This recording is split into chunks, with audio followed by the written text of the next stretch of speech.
Hello guys, welcome to my channel radio Gyan Kendra. उम्मीद करते हैं कि आप स्वस्थ होंगे। तो इस चैनल पे हम एनसीईआरटी एग्जाम्पलर क्लास 10 का सीरीज चला रहे थे इंग्लिश मीडियम वाला। उसमें कुछ खास रिस्पांस हमको नहीं मिला और बहुत ज़्यादा कमेंट आ रहा था कि भैया हिंदी मीडियम वाला बुक करवाइए। हम भी समझ सकते हैं एग्जाम्पलर थोड़ा सा टफ है, उसको समझना मुश्किल होगा, तो इसलिए हम पहले एनसीईआरटी आपको 10th का एनसीईआरटी अच्छी तरह से पढ़ा देंगे। उसके बाद प्रैक्टिस क्वेश्चन में एग्जाम्पलर का सहारा लेंगे। तो वीडियो शुरू करें उससे पहले मैं आपको बता दूं कि इस वीडियो के डिस्क्रिप्शन में आपको भाई के टेलीग्राम चैनल का लिंक मिलेगा, उसे सब्सक्राइब जरूर कीजिएगा, ज्वाइन जरूर कीजिएगा, क्योंकि टीचिंग एग्जाम पास करने के लिए जितना भी मटेरियल फ्री में हो सकता है वो सब हम आपको वहां पर प्रोवाइड करवाएंगे और फ्री में आपका सिलेक्शन हो जाएगा। और ये एनसीईआरटी में लाइन बाय लाइन हम लोग नहीं पढ़ेंगे, वो पढ़ेंगे जो ज़्यादा इंपॉर्टेंट है और जिससे जहाँ से क्वेश्चन बनता है। तो ये आपको पहला अध्याय हम दिखा दिए टॉपिक। अब हम उसको मेन टॉपिक पे चलते हैं। तो इससे पहले था कि रासायनिक अभिक्रिया लिखते कैसे हैं, उसको बैलेंस कैसे करते हैं, वो खुद से पढ़ के आप समझ लीजिएगा, वैसे उससे क्वेश्चन बनता नहीं है, लेकिन फिर भी अगर आपको लग रहा है तो थोड़ा सा आप समझ सकते हैं। देखिए यहाँ पे है रासायनिक अभिक्रियाओं के प्रकार, ये बहुत इंपॉर्टेंट है। कॉम्बिनेशन रिएक्शन, न्यूट्रलाइजेशन रिएक्शन, इस तरह के बहुत तरह का क्वेश्चन बनता है इससे, इसलिए हम लोग यहाँ से शुरू करेंगे। देखिए इसमें क्या कह रहा है कि कक्षा 9 में हम अध्ययन कर चुके हैं कि रासायनिक क्रिया के समय किसी एक तत्व का परमाणु दूसरे तत्व के परमाणु में नहीं बदलता। कहने का मतलब है कि रासायनिक अभिक्रिया जब होगा तो एक तत्व का परमाणु दूसरे तत्व के परमाणु में नहीं बदल जाएगा। मतलब इसका क्या हुआ कि ऑक्सीजन और हाइड्रोजन मिलके जब जल बनाता है तो इसका मतलब ये नहीं हुआ कि जल में ऑक्सीजन हाइड्रोजन में बदल जाएगा, हाइड्रोजन ऑक्सीजन में बदल जाएगा, ऐसा नहीं होगा।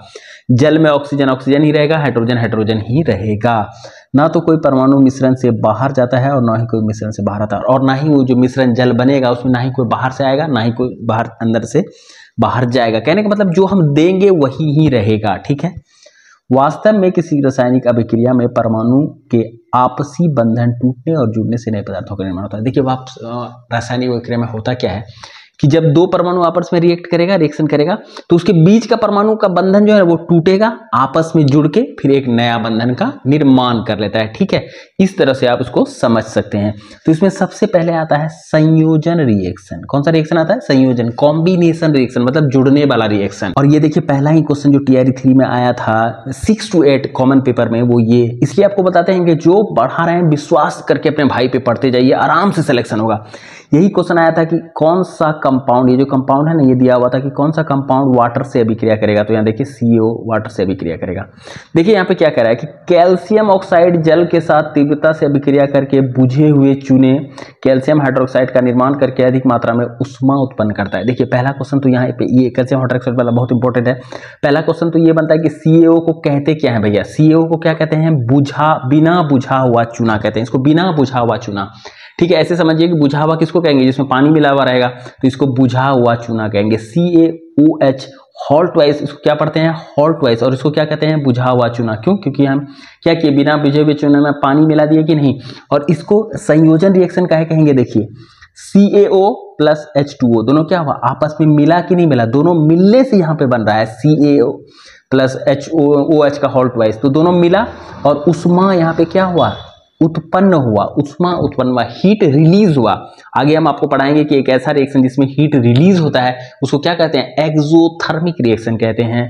ठीक है, इस अभिक्रिया में कैल्शियम हाइड्रोक्साइड जल में मिलकर एक कैल्शियम हाइड्रोक्साइड बनाते हैं, बता ही दिए, 2 या 2 से अधिक अभिकारक। हाँ देखिए संयोजन रिएक्शन किसको कहेंगे? ऐसी अभिक्रिया, यहाँ पे ध्यान से देखिए, ऐसी अभिक्रिया जिसमें 2 या 2 से अधिक अभिकारक, अभिकारक किसको बोलते हैं? ये 2 या 2 से अधिक अभिकारक मिलकर एकल उत्पाद निर्माण करते हैं, उसे संयोजन रिएक्शन कहेंगे।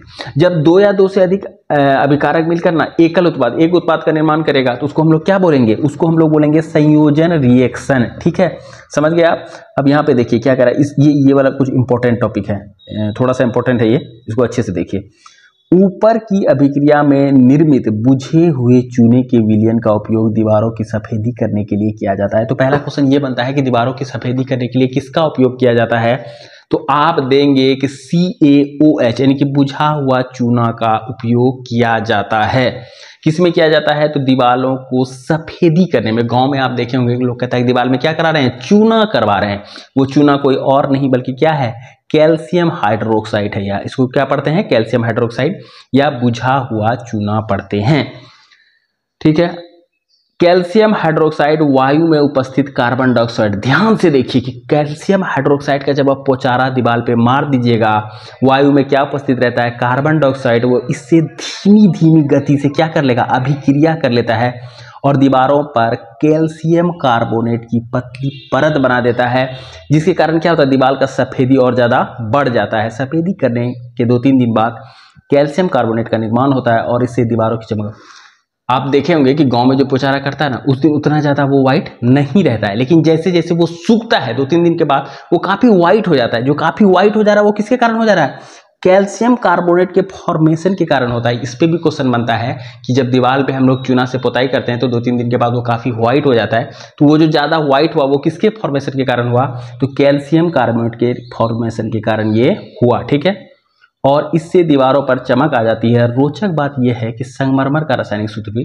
संगमरमर का नाम सुने होंगे जिसको मार्बल बोलते हैं, उसका रासायनिक सूत्र क्या होता है, CaCO3 होता है। ये भी क्वेश्चन बनता है कि संगमरमर का या मार्बल का रासायनिक सूत्र क्या होता है, CaCO3।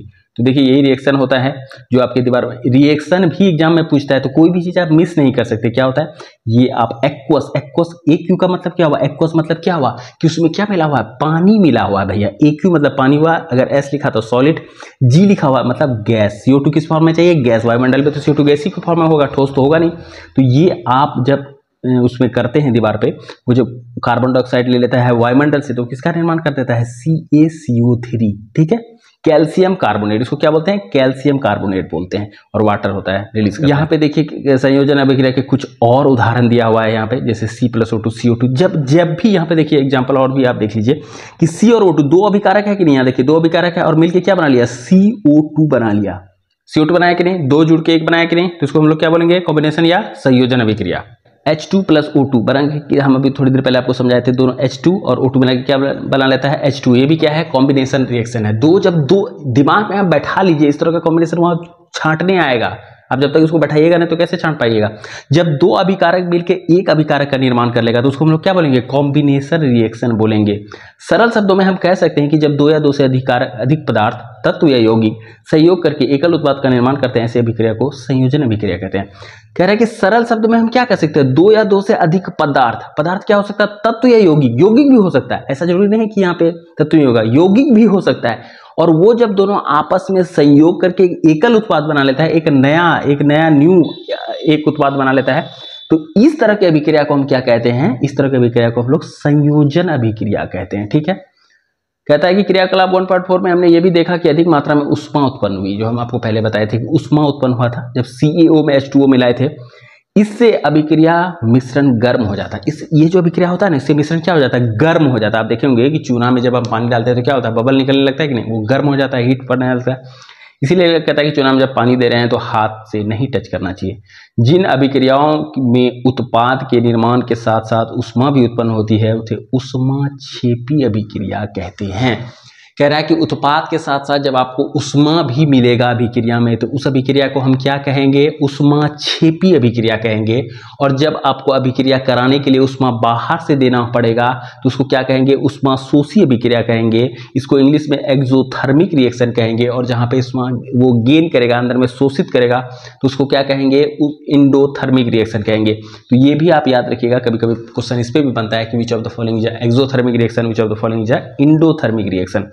अब देखिए प्राकृतिक गैस का दहन, प्राकृतिक गैस का दहन जो होता है CH4 + O2 देता है CO2 + H2O। ठीक है, क्या आप जानते हैं कि श्वसन एक उष्माक्षेपी अभिक्रिया है। याद रखिएगा, लिख लीजिए नोटबुक में, यहाँ साइड में। इसी तरह देखिए मेरा तैयारी करने का तरीका था कि हम बुक में ही लिख लेते थे, ज्यादा नोट्स खोजने जाएंगे एग्जाम टाइम में तो टाइम वेस्ट होगा। तो आपको भी यही हैबिट डालना है कि मेरे साथ NCERT पढ़ना है और ऐसे ऐसे साइड में लिख लेना है कि श्वसन और कंपोस्ट बनना एक उष्माक्षेपी अभिक्रिया है। श्वसन का होना और कंपोस्ट का बनना, ये दोनों जो है ना एक उष्माक्षेपी अभिक्रिया है। ठीक है, एग्जाम में आएगा कि श्वसन किस तरह की अभिक्रिया है, बहुत बार आ चुका है, आप ट्रस्ट कीजिए। श्वसन किस तरह की अभिक्रिया है, तो उष्माक्षेपी अभिक्रिया है। कंपोस्ट का बनना किस तरह का अभिक्रिया है, उष्माक्षेपी अभिक्रिया है। अब हम लोग दूसरा रिएक्शन देखने वाले हैं, वियोजन अपघटन अभिक्रिया। जब इसमें अपघटन में क्या होगा, वियोजन में क्या होगा, टूटेगा। जब एक चीज टूट के दो या दो से अधिक चीज बना लेगा तो उसको क्या कहेंगे, वियोजन अभिक्रिया कहेंगे। देखिए क्या कह रहा है कि क्या आपने ध्यान दिया है कि फेरस सल्फेट क्रिस्टल के हरे रंग में परिवर्तित हुआ है। ये क्रियाकलाप जो आप पढ़ेंगे ना उसके बारे में कह रहा है कि वो फेरस सल्फेट किस में परिवर्तित हो गया, हरे रंग में परिवर्तित हो गया।